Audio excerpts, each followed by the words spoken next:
You're listening to the Veterinary Innovation Podcast. You're listening to the Veterinary Innovation Podcast. My name is Shawn Wilkie, and along with my awesome co host, we interview the innovators in this space every week. Ivan, please go ahead and get us started. Hey, I'm Ivan Zach. I'm very excited about today's guest. This is one of my favorite companies in the industry. They're doing something really innovative, and there's some new updates in the legislations that are making this more real. So we have Joe Spector, who is the founder and CEO of Dutch, as well as a proud dog parent. Previously, the co-founder of Hims and Hers, a pioneer in human telehealth. Joe is on the mission to make the veterinary industry better for pets, pet parents, and veterinarians through telemedicine and innovation. He believes every pet should have easy access to what they need to live their happiest and healthiest life. Joe, welcome to the show. Thank you for finding the time. Yeah, I'm excited to be here and chat with you guys. So, why don't we start with what is Dutch? What do you do? And how did you end up in the veterinary industry?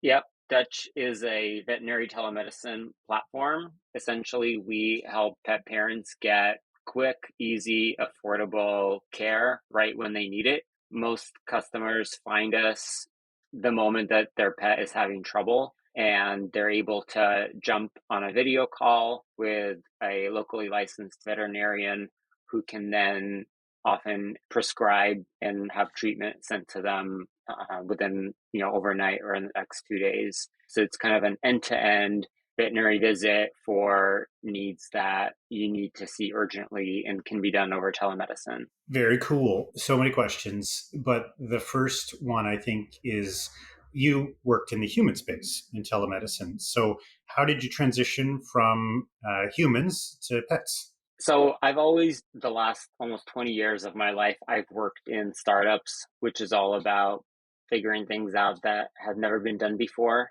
And with HIMS, I started that when it was literally an idea on a piece of napkin, all the way to becoming a public company. And after that moment, the perfect storm, I knew I wanted to go back into startups. It was the pandemic. And like so many Americans or people around the world, really, I got a pandemic puppy. And the moment I started to deal with veterinary care, I could not believe that there hadn't really been any innovation at all on the veterinary side. It's as if all the things I worked on in telemedicine, changing the laws, making it easy for guys to get care, it seemed none of that happened in veterinary care. And so I started to poke around and realized there needs to be something like Dutch built to address that. So I just want to take one step back in your background because you are not originally from the States, and then you have an interesting story how you became successful in the States. Can you just open up a little bit on that and tell us your journey? Yeah, I was born in Uzbekistan, former Soviet Union, and my family and I are escaped. We were refugees and lived in Europe for several months before ultimately coming to America. And even when we got here, lived on welfare for quite some time, and I ended up, paying my way through school. So I've had a life where I've just had to figure out new environments for the first time. So that's a muscle I've built over time. But at the same time, I think I was naturally someone who also happened to rebel against authority. I remember at 7 years old running away from day camp because I was told to take a nap and I wasn't going to take naps. So I just ran off and, begged for money to get on the train to go to my grandmother's house. So I think I've had that perfect storm of being anti-authority and just had the experience where I've come from nothing. I think a lot of times people have a hard time being an entrepreneur because they can't take the risk of losing their comfortable job. And I feel like because I've had those moments and I've lived through it, I'm more comfortable with that. And HIMS was this, big moment in my life where all the things in a startup actually worked. And I think really it's a lot of those experiences of fundraising, marketing, really at the highest level, and realizing, that's certainly a competitive advantage now I have as an entrepreneur in the veterinary space, having those experiences from HIMSS plus the personal experiences that I've had. I was going to say, tell me about hims and hers, but we'll skip that because it's a horrible joke. But a lot of our audience is not going to know what hims is. I happen to. But can you go ahead and tell our audience what you're talking about? Yeah, so HIMSS, from what I believe, it's really the only direct to consumer telemedicine company that's public. And what it is, it started with hair loss and erectile dysfunction, and making it easy and affordable and trustworthy for men to get care. It's now expanded to many other conditions, including mental health and skincare. I expanded into hers on the female side. Prior to HIMSS, there was what I remember is kind of the 90s cheesy, spammy commercials, spammy emails that everyone ignored. And it was really a category that was completely overlooked. And HIMSS came in and made it, like I said, trustworthy, beautiful, and massively affordable. I don't know if it was shocking to me, a pill of Viagra was about $80, and through HIMSS it's a dollar or two. So significant savings that telemedicine created for men, and eventually for women with hers. So I think that, but the other thing that was going on in 2017 when HIMSS started is that telemedicine for humans required a physical exam in most states. And now we take it for granted that you can have a video call or a call with someone, but that wasn't the norm back when HIMSS started. And a lot of that is a skill set I took to Dutch to say that there's room here for people to do telemedicine, and it makes it affordable. It expands the pie. We saw millions of men who hadn't seen a doctor in years come in. So I saw the benefits of that. And again, a lot of those lessons I took into Dutch. So cool. Very cool. Can you tell us a little bit, so to shift, that there's, you mentioned before the recording that there is an update about California, because there was a lot of noise about how California perceives the VCPR and laws around the telehealth and everything else. And you mentioned there's an update, which I genuinely don't know what it is. So can you share on the air? And when you say there's a lot of noise, Ivan, do you mean are you referencing the webinar that we did at the start of the pandemic where we had a bunch of people complain about it? Well, there's a lot of people that are talking about telehealth and the problems in different states. So what is the update, if you can share that? Yeah, so a coalition of dozens of nonprofits worked during this legislative session, and just about a month ago, Governor Gavin Newsom signed this bill into law that starting January 1st, in California, you will be able to establish a virtual VCPR, which means, California Ooh, was wow. one of the most, yeah, California was one of the most restrictive states in the nation, where you had to have a physical exam for every single new condition of the pet. And even during COVID, they didn't really, all they did is change the duration between physical exams from 12 to 18 months, which was, nothing. And this showed that one of the things, and again, this is, I think, a beauty of having someone new come into the industry, is that you don't have all the hangups from the past, and you can see things literally with a fresh set of eyes. And what was going on, and does in many other states, is that the shelters who are begging for a virtual VCPR were going to the boards, were going to AVMA, or the state VMA, kind of the folks who are the most protectionist and have no reason to change their view. And this time, the strategy is to take the legislative route, to go to the legislators who have no idea that this is going on in their backyard, and to say, first of all, we have now had years and years of human telemedicine, and all the fear mongering from is not happening. People aren't dying. People are still going to brick and mortar doctors. they're not, the opioid pill mill is not from telemedicine. Like, it's actually beneficial as opposed to harmful.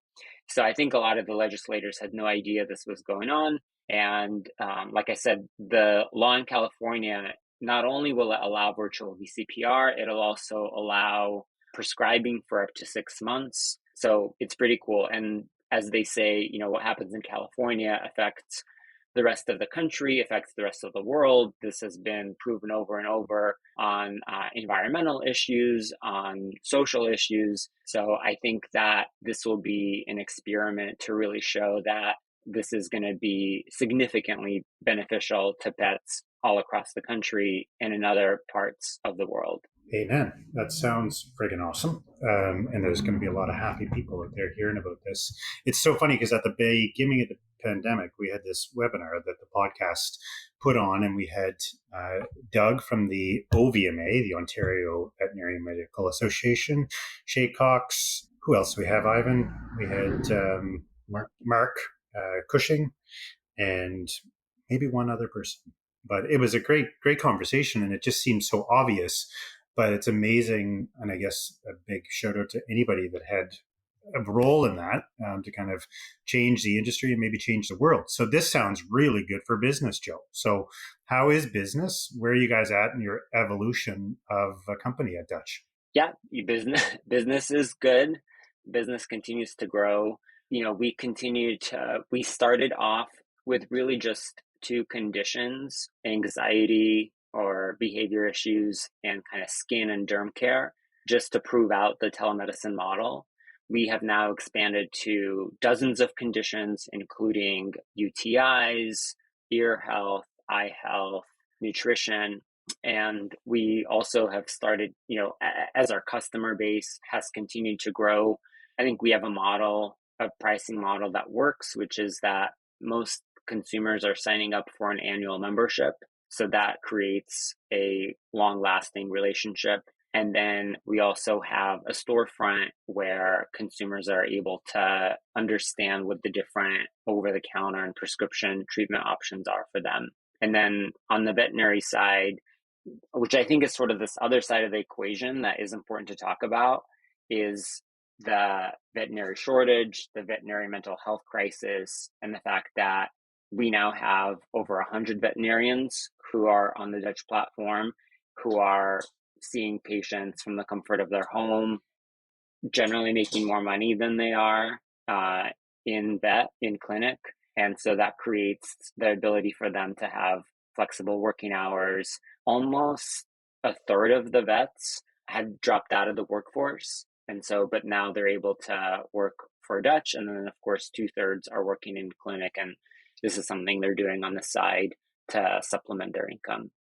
This is amazing. And I just want to go one step back to the Californian law and how it may change the overall the landscape for this. But there was one thing that we just were actually with Shawn in Portugal, and one of the meetings that I was in, I was talking about the telehealth at the World Small Animal Association Congress. And we talked about the telemedicine platform that we've set up for Ukraine when the war in Ukraine started. And it was interesting to see, and we collected quite a lot of interesting statistics because there was no legislation that stopped us doing that. Essentially, we had 320 professionals in the US and Canada helping through texting, by telehealth through texting, to Ukrainian citizens that were inside of Ukraine and needed veterinary help and didn't have access because of the war. And we collected statistics on it, and it was interesting that we realized that the urgency of the cases that we saw, 23% that were urgent, 68% were non-urgent, and only 9% of cases were emergencies that truly needed immediate attention. And then in terms of what needed actual appointments, so we collected the stats on that. So 35% could be solved with technician only through tele-advice. 36% needed virtual visit, and they were resolved with a virtual visit with a veterinarian.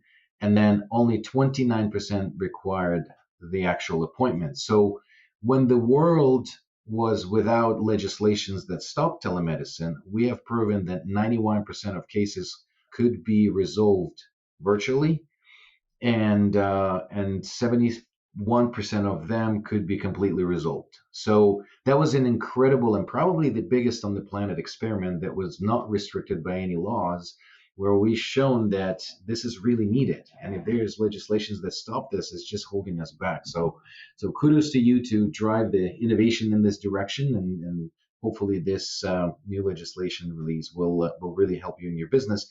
I have one sort of technical as a veterinarian question. I love everything you do about telemedicine, but there are some limitations for the veterinarian. So not having the ability to look at the blood work or the X-rays, and that being the next step of the process if you can't resolve it on the call. How do you guys work around that, and what are the recommendations? Do you just work with certain clinics where they send them, or what is the workaround for that? So I think we found similar statistics to you. About 20% of the time is when we see that someone does need to be referred to in person. And what we try to do there is look up and help the pet owner come to a local clinic. By the way, we've built our own electronic medical record system. So we have those notes digitally that we can fax over to the clinic.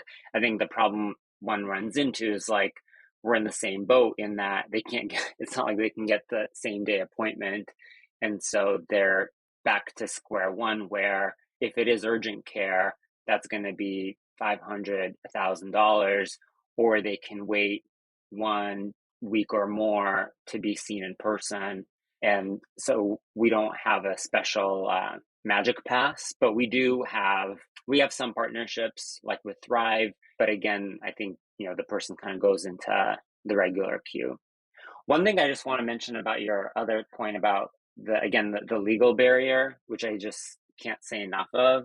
To me, and I feel like we're in this war of words, but as a immigrant from the Soviet Union, like one thing I've learned about America as an outsider, I can say, is that you have to follow the money, and the money kind of in America dictates, at least, and in the other parts of the world, but given that it's such a capitalist country, you have to follow the money. And, the biggest thing in pet care, and also speaking of someone who came from human care, I can tell you, here's the biggest thing is insurance. Most Americans, because of employer paid or Obamacare or whatever, 90% have insurance.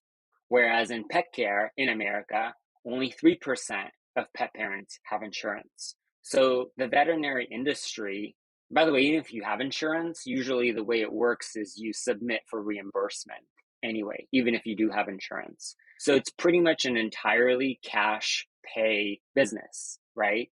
Whereas in the human world, because of insurance, you almost have this third party that's making sure there aren't bad actors. But it's also because of that, doctors are really selling services. They're not running pharmacies inside their offices. But many veterinarians actually build their practice that selling pharmacy is, let's say, a third, maybe half of their revenue of the business. It's a big, important part. And so it's kind of the elephant in the room to say that I think many of the traditional veterinarians are against telemedicine because they believe telemedicine will take away their business and they won't be able to have enough services to make up for the lost pharmacy revenue. But the reality is, and this is what we see at Dutch, is that over half of the clients who come to Dutch report that they've never seen a vet in 3 years or more. And the average pet is about 5 years old.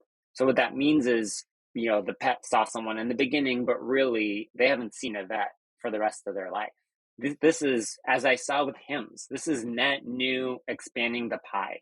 And so I think it's important for veterinarians to realize that, there's room for both, and that telemedicine is only going to bring more people into the system who will then go to brick and mortar in times they can't have telemedicine, as opposed to thinking of a shrinking pie. And I think it's really that protectionism that has led people to push on these laws to limit the expansion of pet telemedicine. That makes a ton of sense. Joe, I have many, many more questions for you, but we're out of time, so we're going to have you back. We've got 2 questions that we ask every guest. First is book, a YouTube video, something that you found inspiring on this journey that you've been on through human and now to animal health. One of my favorite books of all time is Never Split the Difference by Chris Voss. It's written by a former FBI hostage negotiator. And some of the main lessons that it teaches you are to be curious, to ask questions. And I think that's so important because that's how you uncover the other side and uncover, false beliefs and false assumptions that you may have. I think it's a really great book for big and small tasks. That's awesome. And the second question that we usually ask, is there a guest or someone innovator in our industry that you would recommend to be on this podcast? You mentioned Mark Cushing. He has been incredible, awesome. He has his finger in so many areas. So he's always super interesting, and he really knows a lot of the history that goes, 10, 20 years back. So he's always fun to poke around his brain to understand how we got here. Thank you so much for listening to the Veterinary Innovation Podcast. If you want to hear about our new episodes, please follow us on any social media channel. Also, you can check out our website at veterinaryinnovationpodcast.com. See you next week.